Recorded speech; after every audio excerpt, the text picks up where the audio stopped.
Today's story is called Where's the Dragon? In this story, there's going to be a large dragon that some of us might be able to see, but also in every single page, there's going to be tons of hidden dragons for you to find too.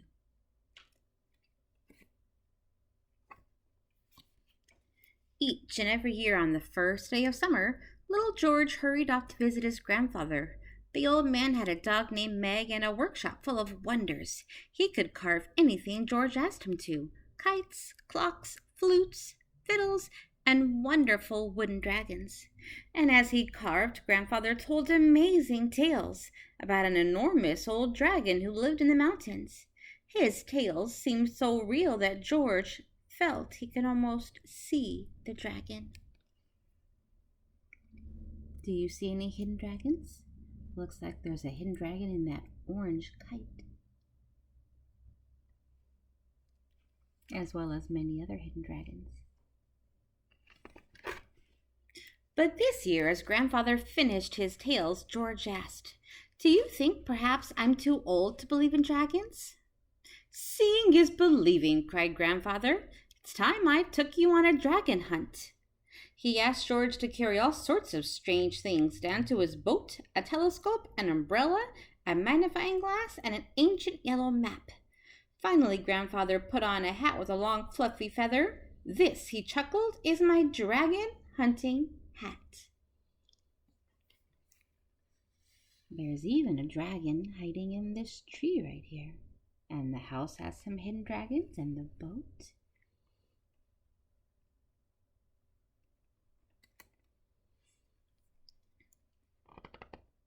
Oh, there was a sleeping dragon over here in this rock right here.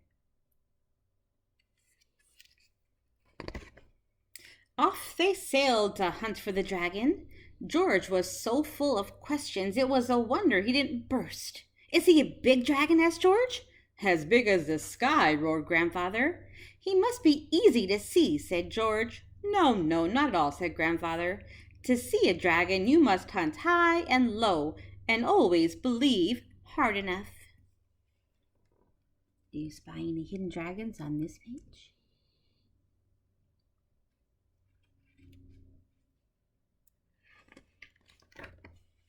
When night fell, they tied up the boat and found a nice place to sleep.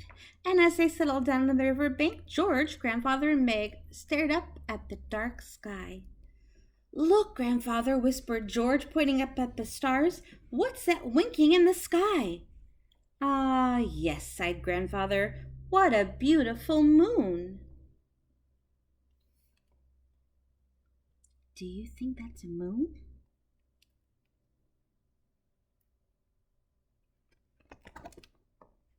They all slept well. They all dreamed of dragons, and Meg snored so loudly that the ground seemed to shake and shudder. Do you think that was Meg snoring that was shaking and shuddering the ground? Or something else?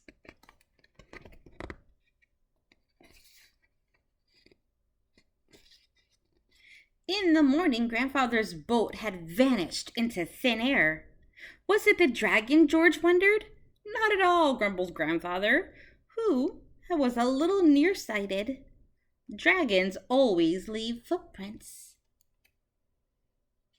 Do you see any footprints? I see the real dragon, and if I look in those trees, I might see some other hidden dragons. "And dragons always live on mountain tops," said Grandfather, striding up on a path. "A tail! A tail!" George cried, trying to catch up with the old man. "We've no time for tales," puffed Grandfather. "There's a dragon to hunt."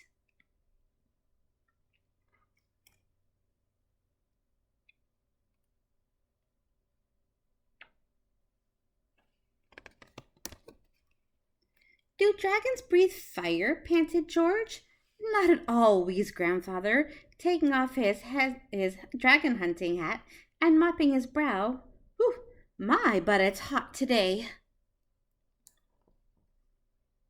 There's a couple of hidden dragons on this page, too.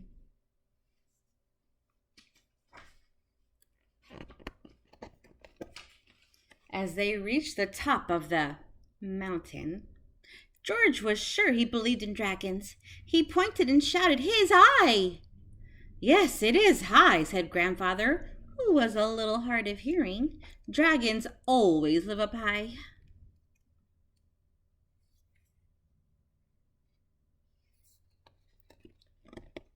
"The mouth!" shrieked George. "Of a cave," said Grandfather. "So that's where the dragon's hiding."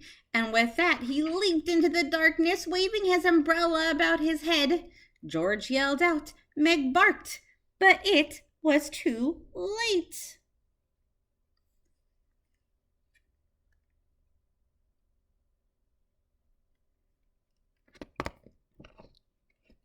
Perhaps it was dragon hay fever. Perhaps it was the dragon cold. Most likely it was a long fluffy feather on Grandfather's dragon hunting hat. Whatever it was, it made the dragon sneeze, a sneeze that shook the mountain. "Woo! Quite a breeze blowing," bellowed Grandfather as he somersaulted over their heads.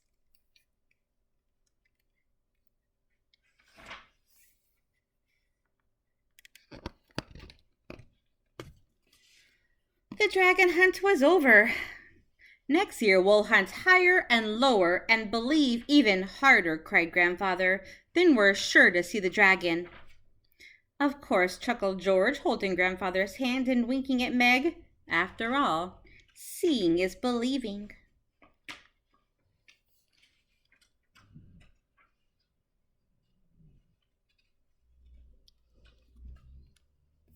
The end.